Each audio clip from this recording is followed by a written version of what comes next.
2 ಫೀಟ್ಗೆ ಒಂದು ನರಸಿಂಹಸ್ವಾಮಿದೊಂದು ವಿಗ್ರಹ ಮಾಡಿದ್ದಾರೆ.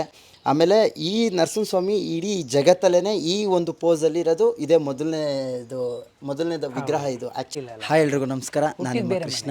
ಇವತ್ತು ನಿಮಗೆ ಮುಖ್ಯವಾಗಿ ನನ್ನ ಜೀವನದಲ್ಲಿ ಒಂದು ಸ್ಟೆಪ್ಪು, ದೊಡ್ಡ ಮಟ್ಟದಲ್ಲಿ ಒಂದು ಸ್ಟೆಪ್ ತೊಗೊತಾ ಇದ್ದೀನಿ. ಆ ಸ್ಟೆಪ್ನ ಏನು ಅಂತ ನಿಮಗೆ ಪರಿಚಯ ಮಾಡಿಸ್ತೀನಿ. ಅದಕ್ಕಿಂತ ಮುಂಚೆ ಇನ್ನೊಬ್ರನ್ನ ಪರಿಚಯ ಮಾಡಿಸ್ತೀನಿ. ನಾವಿರೋದು ಇವತ್ತು ಕಾರ್ಕಳ ಹತ್ರ. ಕಾರ್ಕಳದಲ್ಲಿ ಒಂದು ಅದ್ಭುತ ವ್ಯಕ್ತಿನ ಪರಿಚಯ ಮಾಡಿಸ್ತೀನಿ. ಹಾಗೆ ಇನ್ನೊಂದು ವರ್ಕನ್ನು ನಿಮಗೆ ತೋರಿಸ್ತೀನಿ, ಬನ್ನಿ ಒಂದು ನಿಮಿಷ.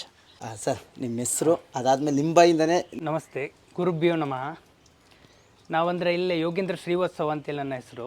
ಇಲ್ಲೇ ಕಾರ್ಕಳದಲ್ಲಿ ಸುಮಾರು 3 ವರ್ಷದಿಂದ ಈಗ ಸ್ವಂತ ಓನ್ ವರ್ಕ್ಶಾಪ್ ಮಾಡಿಕೊಂಡು ಮಾಡ್ತಾಯಿದ್ದೇನೆ. ನಮಗೆ ಇವರು ಕೃಷ್ಣ ಅವರೊಂದು ಕಲ್ಲಿನ ವಿಗ್ರಹ ಬೇಕು, ಚೆನ್ನಾಗಿ ಮಾಡಿಕೊಡಿ ಅಂತ ಹೇಳಿದ್ದಕ್ಕೆ ಒಪ್ಕೊಂಡು ಮಾಡಿಕೊಟ್ಟಿದ್ದಂಥ ವಿಗ್ರಹ. ಹಾಗೂ ಇದೊಂದು ಸುಮಾರು 1.5 ತಿಂಗಳು ತನಕ ಟೈಮ್ ತಗೊಂಡಿದೆ ಒಂದು ಕೆಲಸ ಮಾಡಲಿಕ್ಕೆ. ಸಣ್ಣ ಪುಟ್ಟ ಕೆಲಸಗಳೆಲ್ಲ ಮಾಡ್ಕೊಂಡು ಬಂದಿದ್ದೀವಿ. ಅದು ಬಂದು ನಾನು ಫಸ್ಟು ನಮ್ಮ ತಲೆಯಲ್ಲಿದ್ದು ಬರೀ 1 ಅಡಿ ಅಷ್ಟೇ. ಸರ್ಗ ಹತ್ರ 1 ಅಡಿ ಹೇಳಾದ್ಮೇಲೆ ಅವ್ರು ಹೇಳಿದ್ರು, ಇಲ್ಲ ತುಂಬ ಮಾಡಿಕೊಡ್ತೀನಿ ಏನು ತೊಂದರೆ ಇಲ್ಲ, ಬಟ್ ಡೀಟೇಲ್ ವರ್ಕು ಒಂದು ಸ್ವಲ್ಪ, ನಾನು ತುಂಬ ಡೀಟೇಲ್ ಬೇಕು ಸರ್ ಅಂತೆಲ್ಲ ಕೇಳಿದಾಗ ಆಯಿತು 1.5 ಟ್ರೈ ಮಾಡಿ ಅಂತ ಅಂದೆ. ಅದಾದಮೇಲೆ ಅದನ್ನು ಅವ್ರಿಗೆ ಒಂದು ಕಾನ್ಫಿಡೆಂಟು ಎಲ್ಲೋ ಒಂದು ಕಡೆ ನಮ್ಗೆ ಧೈರ್ಯ ಬಂತು ಅಂದಾಗ ನನಗೇನೋ ಒಂದು ಸಲ ಇದಾಯ್ತು. ಆಮೇಲೆ ಬಿಟ್ಬಿಟ್ಟೆ. ಸರ್, ನಿಮಗೆ ಎಷ್ಟಲ್ಲಿ ಮಾಡಬೇಕು ಅನ್ಸುತ್ತೋ ಅಷ್ಟಲ್ಲಿ ಮಾಡಿ ಸರ್ ಅಂದರು, ಬಿಟ್ಬಿಟ್ಟೆ ದೇವ್ರ ಮೇಲೆ ಭಾರ ಹಾಕಿ. ಆಮೇಲೆ ಅವರು ಫೈನಲ್ ಒಂದು 2 ಫೀಟ್ಗೆ ಒಂದು ನರಸಿಂಹಸ್ವಾಮಿದೊಂದು ವಿಗ್ರಹ ಮಾಡಿದ್ದಾರೆ.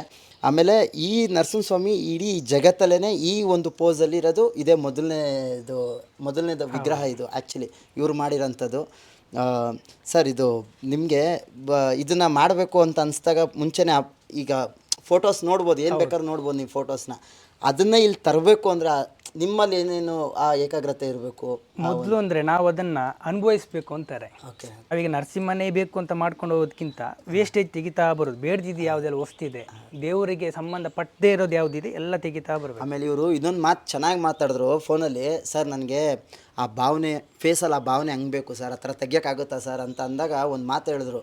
ಸರ್, ನೀವೇನು ಯೋಚನೆ ಮಾಡಿ ನಿಮ್ಮ ಮನಸ್ಸಲ್ಲಿ ಸಂಕಲ್ಪ ಮಾಡ್ತೀರೋ ಅದೇ ಇಲ್ಲೂ ಬರೋದು ಸರ್, ನಾನೇನು ಕೆತ್ತಕ್ಕಾಗಲ್ಲ, ಅವ್ರ ಕೈಲಿ ಅವರೇ ಕೆತ್ತಿಸ್ಕೋತಾರಲ್ಲಿ ಅಂತ ಅಂದರು. ಆ ಮಾತು ನೀವು ನಾರ್ಮಲಾಗಿ ಹೇಳಿರ್ಬೋದು, ನನಗದು ಎಷ್ಟು ಇಂಪ್ಯಾಕ್ಟ್ ಆಯಿತು ಅಂತಂದರೆ ಕರೆಕ್ಟ್ ಅಲ್ವಾ? ಅಂದರೆ ನನ್ನಲ್ಲಿ ಎಷ್ಟು ಭಕ್ತಿ ಇದೆ, ಆ ಭಕ್ತಿನೇ ಅಲ್ಲಿ ಅಂದರೆ ಒಂದು ವೈಬಾಗಿ ಕ್ರಿಯೇಟ್ ಆಗುತ್ತೆ. ಆಮೇಲೆ ಇವತ್ತೇ ನಾನು ಇವರು ಮೀಟ್ ಆಗ್ತಾ ಇರೋದು.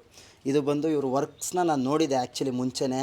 ನೋಡೋಣ, ಒಂದು ಸಲ ಟ್ರೈ ಮಾಡೋಣ, ಕೇಳೋಣ ಅಂತ ಅಂದ್ಬಿಟ್ಟು ಕೇಳಿದಾಗ ಓಕೆ ಅವರು ಸರಿ ಮಾಡೋಣ ಅಂತಂದರು. ಇನ್ನೊಂದು ನಂಬಲ್ಲ, ಒಂದು 4 ಮಂತ್ಸ್ 5 ಮಂತ್ಸ್ ನಾನು ವೆಯ್ಟ್ ಮಾಡಿದೆ. ಅವ್ರು ಹೇಳಿದ್ರು, ಇಲ್ಲ ಸರ್ ಆಗೋದೇ ಇಲ್ಲ, ಒಂದು ತುಂಬ ಕೆಲಸಗಳು ಒಪ್ಕೊಂಡಿದ್ದೀನಿ ಅಂದರು. ಇಲ್ಲ ಸರ್, ನಾನು ವೆಯ್ಟ್ ಮಾಡ್ತೀನಿ, ನೀವೇ ಮಾಡಬೇಕು ಅಂತ ಅಂದ್ಬಿಟ್ಟು ಅವ್ರನ್ನ ನಮ್ಮ ಮನೆ ಗೃಹಪ್ರವೇಶನ ಮುಂದೆ ಹಾಕಿ ಏನೇನೋ ಆಯಿತು. ಕೊನೆಗೆ ಅಷ್ಟೇ ಸ್ಯಾಟಿಸ್ಫ್ಯಾಕ್ಷನಾಗಿ ವರ್ಕ್ ಮಾಡಿಕೊಟ್ಟವ್ರೆ. ತುಂಬ ಖುಷಿ ಆಗ್ತಿದೆ ನೋಡಿ ಸರ್, ನನಗಂತೂ ತುಂಬ ಸ್ಯಾಟಿಸ್ಫ್ಯಾಕ್ಷನು ಸರ್. ಆಮೇಲೆ ಇದು ನನ್ನ ಹಿಸ್ಟ್ರಿಲೇ ಒಂದು ದೊಡ್ಡ ಸ್ಟೆಪ್ಪು.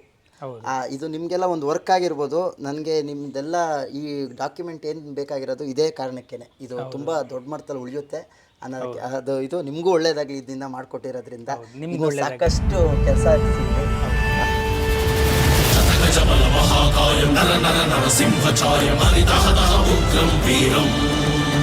ಸಮುದ್ರ ದೂರ ಪೌರುಷಂ ಸಹಸ್ರಾಯುಧ ಘರ್ಷಣ ರಣ ರಣ ರಣ ಉಗ್ರಂ ವೀರಂ.